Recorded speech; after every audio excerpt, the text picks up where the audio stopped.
त्यातलं एक महिला नेतृत्व पुढे येते, त्याच्या चारित्र्यावर शिंतोड उडवणं. जर आमच्या भगिनीबद्दल जर अपशब्द काढले असतील तर निश्चितपणानं त्याचं क्लिपवर भागणार नाही, तर त्याची पाठ सुद्धा मऊ केली पाहिजे. त्या गाड्या फोडायच्या का? असेल, वडार असेल, होलार असेल, मातंग असेल, नंदीवाले असेल, अगदी हेळवी सारखा समाज असेल. आई वडील कोण राजकारणात नव्हतं, त्यांची कुठलीही शुगर इंडस्ट्री नव्हती, त्यांची कुठलीही एज्युकेशन संस्था. बाजू उठवणारा एक महानायक म्हणून गोपीचंद पडळकर यांच्याकडे बघितलं जातं.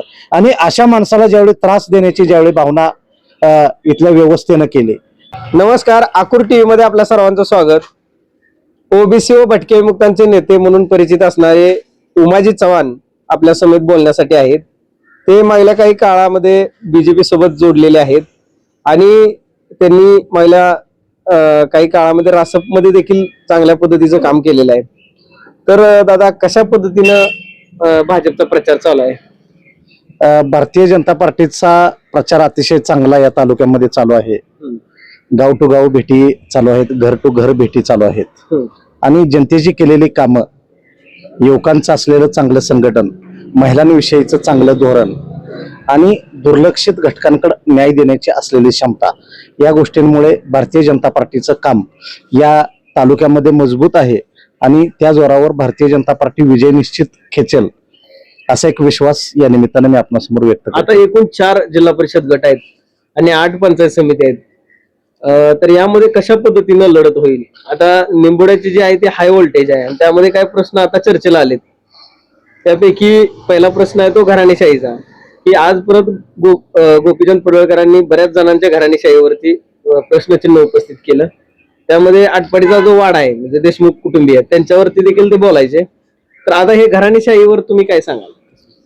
निंबवडे पंचायत जिल्हा परिषद गटामधून माधवी काकी जे निवडणूक लढवत आहेत, मुळात विरोधकांना कुठल्याही पद्धतीचं त्यांच्यावर आरोप करण्याचं साधन नाहीये, त्यांच्याकडे कुठलीही क्षमता नाहीये आणि काहीतरी बोलायचं, कुठला तरी मुद्दा समोर करायचा म्हणून आज त्यांनी घराणेशाहीचा मुद्दा समोर केलेला आहे.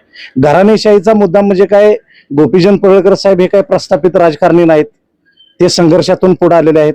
त्यांचे बंधू या ठिकाणी जिल्हा परिषदेचं त्यांनी सभापती पद भूषवलं आणि या तालुक्यात कधी नव्हे ते जिल्हा परिषदेच्या सभापतीचा सर्वाधिक निधी या तालुक्यात ऐतिहासिक निधी आला. माधवी काकींची पार्श्वभूमी बघितली तर त्यांच्याही कुटुंबात कुणीही राजकारणात नव्हतं. अशा पद्धतीनं माधवी काकी जर एक सर्वसामान्य कुटुंबातील मुलगी जी आमची बहीण आहे आणि त्यांना जर वाटत असेल आज किंवा पडळकर साहेब आज राज्यामध्ये नेतृत्व करत आहेत, त्यांचं आजचं जर शेड्यूल बघितलं तर ते रोज अनेक ठिकाणी ते सभा करत असतात. त्यानंतर सभापती साहेब ही या ठिकाणी मतदारसंघामध्ये त्यांचं काम चालू असतंय. जर माधवी काकींनी जर राजकारणात एंट्री केली असेल तर त्यात आमच्यासारख्या कार्यकर्त्यांना त्यांनी येणं असं काही गैर वाटत नाही. महिला म्हणून त्यांनी पुढे येणं, महिलांच्या प्रश्नावरती आवाज उठवणं आणि कार्यकर्त्यांना ताकद देण्यासाठी त्या जर मैदानात येत असतील तर कार्यकर्त्यांनी त्यांचं स्वागत केलेलं आहे. आणि यामध्ये घराणेशाहीचा कुठलाही संबंध नाही.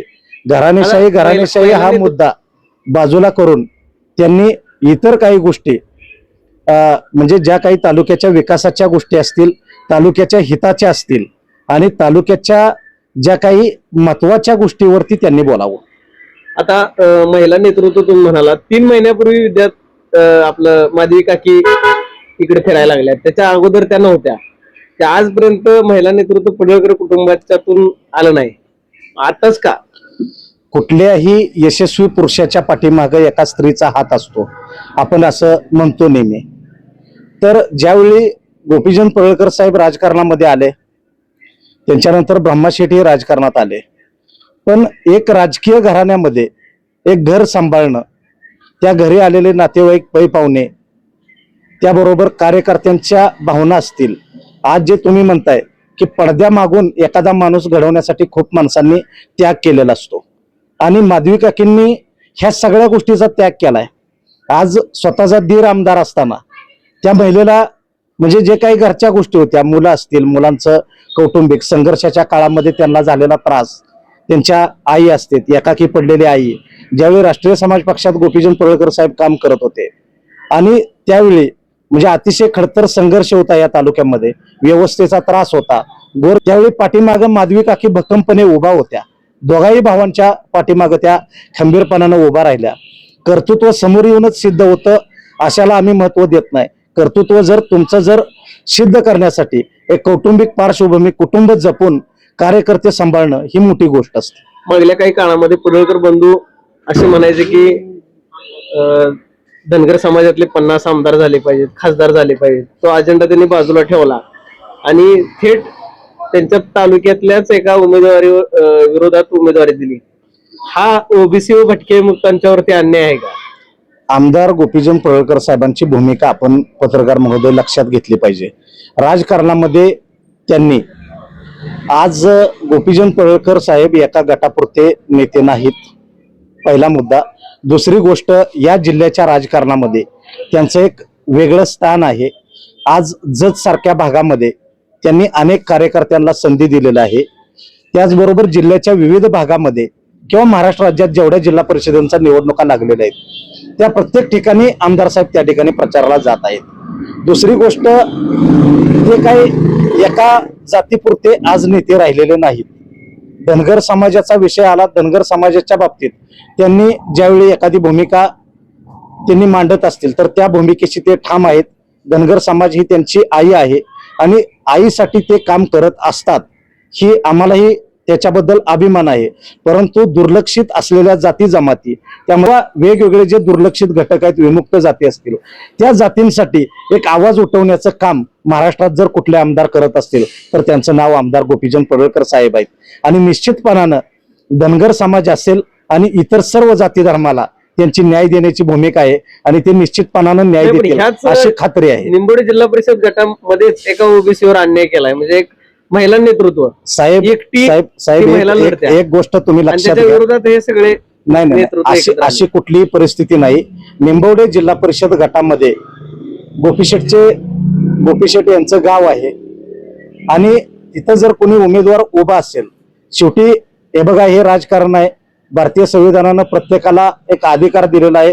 कोणी कुठून उभा राहायचं, कोणी कुणाची निवडणूक लढायची, हाच उमेदवार तोच उमेदवार. पडळकर साहेब एवढ्या शक्तीच्या विरोधात लढले, ते कधी म्हणले नाहीत ना की मला कोणाचा विरोध आहे किंवा मला कोणी. एक गोष्ट तुम्ही लक्षात घ्या, ज्यावेळी एखादी घटना घडलेली असते त्या घटनेची पार्श्वभूमी आपण बघितली पाहिजे. कुणाची या तालुक्यामध्ये आरटीओच्या नियमानुसार अपंग व्यक्तीला लायसन मिळतं का 4 चाकीचं? ह्याच्या अगोदर तुम्ही चौकशी करा. राजकारणामध्ये स्टंट करून नेता होता येत नाही. नेता होण्यासाठी आपल्याला लोकांची कामं करावी लागतात. तहसील कार्यालयाच्या बाहेर उभा राहिलेला जो शेवटचा माणूस असतो, त्याचं काम जे काही पडळकर साहेबांच्या कार्यकर्त्यांनी या तालुक्यामध्ये उभा केलंय, गोरगरिबाची बाजू लावून धरले, या तालुक्याच्या विकासाच्या जडणघडणीमध्ये जी काही कामं करता येतील ती कामं त्यांनी उभा केलेली आहेत आणि ते आजही लोकांच्या कामांच्या मध्ये ते उभा असल्यामुळं ते आज जनतेमध्ये ठामपणानं फिरतायत, लोकांच्या मध्ये फिरतायत आणि लोकांची कामं केल्यामुळं आजही लोक त्यांच्या पाठीशी उभा आहेत. तर तुम्ही समर्थन करताय का या गोष्टीचं? समर्थन कुणाचं? एखादी जर घटना घडलेलीच नसेल किंवा काहीतरी किरकोळ घटनेचा वाद करून एखादी जर व्यूहरचना करायची असेल, हा एक बदनाम करण्याचा डाव असतो. एखाद्या व्यवस्थेमध्ये तुम्हाला सांगतो की राजकारणामध्ये प्रस्थापित व्यवस्थेनं काही लोकांना इथल्या उठवून बसवलेलं आहे आणि ती लोक एकच आहे. या निंबवडे गटामध्ये प्रचाराचा जर आपण प्रचार करण्याचा मुद्दा बघितला तर फक्त गोपीचंद पडळकर साहेब यांना विरोध कसा, ते कसे चुकीचे आहेत, काय त्या निंबवडे गटामध्ये काही प्रश्न नाहीत, वेगवेगळ्या गावांची काही भूमिका नाही, विकासाच्या मुद्द्यावर त्यांना बोलायचा काही विषयच नाही. म्हणून त्यांनी फक्त काय करायचं, गोपीचंद पडळकर साहेबांना या ठिकाणी ते कसे चुकीचे आहेत, परंतु या जिल्हा परिषद गटातले कार्यकर्ते असतील, या तालुक्यातील कार्यकर्ते असतील, इथली जनता हुशार आहे. एका बाजूने निवडणुकीचा हा फंड आहे, त्यांनी ठरवलंय की एका माणसाला बदनाम करायचं आणि दुसऱ्या बाजूला त्यांच्या कार्यकर्त्यांचं नेत्याला आपल्या कशी ताकद मिळून नेता महाराष्ट्राच्या राजकारणामध्ये आटपाडीचं नाव कमवेल, ह्यासाठी म्हणजे नेहमी सत्य आणि असत्याची ही लढाई आहे. असत्याचा निश्चितपणानं पराभव होणार आहे. मागल्या काही काळामध्ये गोपीचंद पडळकर काही गोष्टी बोलायचे आणि त्या अलीकडच्या काळामध्ये त्यांच्याकडे विसर पडतोय असं वाटत नाही का? म्हणजे अशा काही मागल्या काही काळामध्ये घटना घडल्या ज्यामध्ये त्यांनी अगदी टोकाची संघर्ष केला आणि टोकाची वक्तव्य केली आणि त्यानंतरही त्यांनी परत अशा घटना घडल्या. त्यांच्याकडून? हे बघा, राजकारणात कुठलं वक्तव्य कुठलं काय ह्या गोष्टीपेक्षा लोकांची कामं महत्वाची असतात. त्यांच्याकडे जर तुम्ही बघितलं, सकाळी 6 वाजल्यापासून लोक त्यांच्या दारात असतात, संध्याकाळी त्यांचं झोपायचं टायमिंग घेतलं. जनतेला माहित आहे 2-2, 2:30, 3-3 वाजता तो माणूस जेवण करतोय. त्या माणसाच्या पाठीशी म्हणजे एवढे लोक का आहेत, तर त्याचं कारण आहे दारापुढे असलेलं त्यांच्या चप्पल पगार. तुम्ही हजारो लोक नेहमी त्यांच्या भेटीगाठीला आहेत. काय आहेत, कोण एखाद्या साध्या कामापासून ते मोठ्या कामापर्यंत माणसं त्यांची भेटीगाठी घेत आहेत आणि आपलं समाधान करून घेत आहेत. कामाची तळमळ असलेला, तालुक्याविषयी प्रचंड प्रेम असलेला माणूस आणि लोकांच्या मदतीला धावून जाणारा नेता म्हणून गोपीचंद पडळकर साहेबांकडे बघितलं जातं. समाज असं मी आपल्या माध्यमातून एक गोष्ट सांगतो, गोपीचंद पडळकर साहेबांचे कार्यकर्ते कधीही कोणाही महिलेबद्दल, महिलांचा मान सन्मान राखून आदरच आहे प्रत्येक महिलेबद्दल, आणि कोणाच्याही चारित्र्यावर कधीही कुणीही शिंतोडे उडवत नाही. आणि दुसरा विषय की आमदार गोपीचंद पडळकर साहेबांच्या विरोधात काम अनेकांनी केलेलं आहे. ते जिल्ह्याच्या राजकारणातील लोकांनी या ठिकाणी अनेक माणसांना उठवून उभा केलेला आहे. दुसरा काही यामध्ये विषय नाही. कुणाचंही राजकारणाची एक परिसीमा असावी. राजकारणात एक अभिव्यक्ती स्वातंत्र्य आहे, म्हणून कुणीही कुणावरती आज आमदार असलेल्या व्यक्तीला बदनाम करू नये अशी माझी आपणाच्या माध्यमातून विनंती आहे. अभिव्यक्ती स्वातंत्र्याचा फायदा घेऊन एखाद्या कार्यकर्त्याला फोन लावून धमकी देणं किंवा शिवीगाळी करणं हे अभिव्यक्ती स्वातंत्र्याचा भाग म्हणून वापरलं जाते नेतृत्वाकडून. याला काय? राजकारणात काम करताना राजकीय षडयंत्र असते आणि त्या षडयंत्राला एक बळी पाडलं जातं. म्हणजे कार्यकर्ते एखाद्या प्रस्थापित व्यवस्थेनं आजपर्यंत हे जे धंदे केलेले आहेत ते हेच आहेत. त्यांनी काय करायचं, एखाद्या सामान्य कार्यकर्त्याला उठवून बसवायचं, विनाकारण काय लोकांच्या खोड्या काढायच्या, त्यांची कळ दिसून येत नाही आणि त्यांनी उगाच पुचकं काहीतरी बोलायचं, काहीतरी सोशल मीडियाचा अयोग्यरित्या वापर करायचा. मग अशा कार्यकर्त्यांना त्याच भाषेत उत्तर दिलं पाहिजे, ह्या मताचा मी आहे. पण अलीकडच्या काळामध्ये कार्यकर्त्यांना अगदी कडीपत्त्या पण प्रमाणे वापरलं गेले. म्हणजे कार्यकर्ता पाहिजे त्यावेळेस वापरून घ्यायचा आणि नंतर त्याला शिवीगाळी पण करायची आणि त्याला अश्लील बोलायचं. ज्यांनी वापर करून घेतला असेल त्यांना हा प्रश्न विचारा. इथल्या व्यवस्थेतल्या काँग्रेस असेल, जुन्या काळातली राष्ट्रवादी, आत्ताची शिवसेना, या लोकांनी या तालुक्यातल्या कार्यकर्त्याचा कडीपत्त्याप्रमाणे वापर केलेला आहे आणि त्या लोकांनी निश्चितपणानं सर्वसामान्य कुटुंबातल्या कुठल्याही कार्यकर्त्याला संधी दिलेली नाही. त्याच्या काळामध्ये याच गावातली क्लिप व्हायरल झाली, त्या क्लिपचं समर्थन करता येईल? निश्चितपणानं मी समर्थन करतोय, कारण कुठल्याही कार्यकर्त्यानं अजिबात अशा पद्धतीची वागणूक करू नये.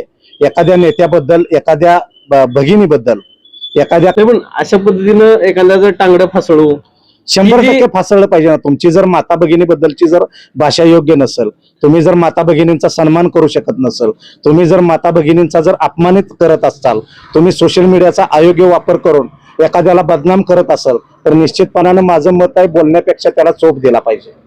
पण हे अलीकडेच घडायला लागलं, याच्या आधी असं घडत नव्हतं. ही जे राजकारणाची पातळी आहे, ज्यांचे ते कार्यकर्ते आहेत शिवसेना पक्षाचे, त्यांना तुम्ही हा प्रश्न विचारा. त्यांनी कार्यकर्त्यांना संस्कार शिकवावेत. त्यांनी कार्यकर्त्यांच्या प्रती त्यांचं जे काय असेल संस्काराची शिदोरी त्यांना द्यावी. उगाच काय असते, काय गोष्टी, आमदार गोपीचंद पडळकर साहेबांचे संस्कार चांगले आहेत. त्यांचे कार्यकर्ते नेहमी उत्तराला प्रत्युत्तर देतात आणि निश्चितपणानं माता भगिनींच्या संरक्षणार्थ, माता भगिनींचा जिथं अपमान होत असेल तिथे हे कार्यकर्ते उभा राहणार. मागल्या काही काळामध्ये त्यांच्यावरती माधवी काकींच्यावरती अशिक्षित आहेत अशा पद्धतीचा एक ठपका ठेवला गेलाय. त्यांचं शिक्षण नेमकं किती झालंय? तुम्हाला मी या माध्यमातून एक गोष्ट सांगतो की या राज्याचं मुख्यमंत्रीपद सुद्धा अनेक शिक्षण नसलेल्या माणसांनी सांभाळलेलं आहे. राजकारण हे असं क्षेत्र आहे की तिथं अनुभव आणि लोकांप्रती असलेल्या भावनेचा प्रश्न असतो. लोकांप्रती आपली जर चांगली भावना असेल तर आपण राजकारणामध्ये त्या व्यक्तीला लोक मानत असतात. कोणाचं शिक्षण, एखादा खूप शिकलाय म्हणून त्याचा लोक सन्मान करतात अशातला भाग नाही. आता मला सांगा तुम्ही, ज्यांनी हा आरोप केलाय, जे उच्च शिक्षित लोक आहेत, त्यांनी ज्याचं नेतृत्व या आटपाडीच्या नेत्याचं ज्यांनी नेतृत्व स्वीकारलंय ते काय केम्ब्रिज का हार्वर्ड विद्यालयात, कुठल्या विद्यालयात त्यांचं शिक्षण झालंय? ते त्यांचे काय एवढी मोठी पदवी लंडनला ते शिकून आलेत का? त्यांचं शिक्षण काय आहे? जर आम्ही असं विचारलं तर त्यांना काय वाटेल उद्या? जर स्वतःला उच्च शिक्षक समजून जर तुम्ही का मग एखाद्या न कमी अर्धवट शिकलेल्या माणसाचं नेतृत्व स्वीकारताय? हा माझा त्या लोकांना प्रश्न आहे. महिला 2 दिवसाखाली आमची एक मुलाखत झाली, त्यामध्ये माधवी काकी म्हणाले की आम्ही सर्व कार्यकर्त्यांना विचारलं की जिल्हा परिषद तिकीट कुणाला पाहिजे का, त्यानंतर आम्ही फायनल केलं की आमच्या घरातच. कोणीही कार्यकर्ता असा नाही ज्या जिल्हा परिषद गटामध्ये की जो स्वतःहून म्हणला नाही की बाबा मला जिल्हा परिषदेचे तिकीट द्या. निश्चितपणानं तुम्हाला सांगतो, ज्यावेळी राजकारणातले निर्णय हे सर्वसमावेशक होत असतात, भारतीय जनता पार्टी हा कार्यकर्त्यांचा पक्ष आहे आणि यामध्ये ज्यावेळी काही कार्यकर्त्यांच्या मुलाखतीतून काही कार्यकर्त्यांच्या आणि तिकीट हे जिल्ह्याचे अध्यक्ष असतील किंवा राज्याचे जे कोण प्रभारी या जिल्ह्याला दिलेले असतात त्यांच्या माध्यमातून एक कामाचा लेखाजोखा असेल किंवा काही अनेक बाबी असतील, त्यातून हे तिकीट डिक्लेअर केलेलं असतं आणि माधवी काकींची उमेदवारी ही भारतीय जनता पार्टीनं निश्चित केलेली आहे. आता उमेदवारी घेऊन त्या या मैदानात आहेत, निवडणूक लढवत आहेत आणि आता मतदान 7 तारखेला आहे. मी माध्यमातून आवाहन करतो की कमळ चिन्हासमोर बटन दाबून आपण माधवी काकींना निवडून द्यावं. आता सरपंच पद भाजप, तुम्ही म्हणला की भाजप एकदा संधी दिली का परत संधी देत नाही पक्षामध्ये. सरपंच, माझे समाज कल्याण सभापती, आमदार 3 पदं बऱ्यापैकी त्यांच्या घरात होऊन गेलीत, तरी देखील आता 4थ्या व्यक्तीला संधी दिल्या कुटुंबातल्या. तर हे भाजप अलीकडे बदलायला लागले असं वाटतंय का तुम्हाला? म्हणजे काँग्रेसची जी परंपरा आहे ती भाजप टिकवायला लागले असं तुम्हाला वाटतंय का? साहेब, याच्यावर तुम्ही भारतीय जनता पार्टीच्या वरिष्ठ नेतृत्वाला प्रश्न विचारा. नाही, पण हे तालुका लेवलला घडतंय. संघटन येते. हे जर आमदार आम्हाला आनंद आहे, पडळकर साहेबांनी केलेल्या संघर्षातून त्यांच्या कुटुंबातून कुणीही नेतृत्व केलं तर ते आम्हाला मान्य आहे. आता ओबीसी बहुजन भटक्या चळवळीचं तुम्ही नेतृत्व करताय म्हणून एक प्रश्न विचारतो की ओबीसी भटक्या मुक्त चळवळीतलंच एक नेतृत्व आहे विद्याताई मोठे, एक आपलं नशीब या जिल्हा परिषद गटामध्ये आजमावत आहेत, तर त्यांना जे खालच्या पद्धतीनं गलिच्छ पद्धतीनं जे शिवीगाळे होत्या याच्यावरती काय सांगाल तुम्ही? माधवी काकी पडळकर ह्या सुद्धा भटक्या विभक्त ओबीसीतल्याच आहेत. त्या आमच्या नेत्या आहेत, त्या इथून निवडणूक लढवत आहेत आणि त्याही लोकांची चांगल्या पद्धतीनं सेवा करत आहेत, जनतेची सेवा करत आहेत. त्यांनाही समाजाच्या प्रश्नांची जाण आहे आणि ते आमच्यासारख्या कार्यकर्त्याला घडवत आहेत, आमच्यासारख्या कार्यकर्त्याचं नेतृत्व करत आहेत आणि निश्चितपणानं माधवी काकींचा आम्हाला अभिमान आहे. त्या आमच्या भगिनी आहेत आणि त्यांनाही जिल्हा परिषदेची संधी मिळावी, त्या जिल्हा परिषदेत निवडून जाव्यात यासाठी आम्ही प्रयत्न करतोय आणि त्यांना निश्चितपणानं जिल्हा परिषदेत जाण्यासाठी यश मिळेल हे आम्ही एक आशा आणि विश्वास व्यक्त करतो. तर हे होते उमाजी चव्हाण, भटके मुक्त ओबीसी चळवळीचं ते तालुक्याचं नेतृत्व करतात. त्यांनी आपल्याशी संवाद साधला, त्याबद्दल त्यांचं मनपूर्वक आभारी आहे.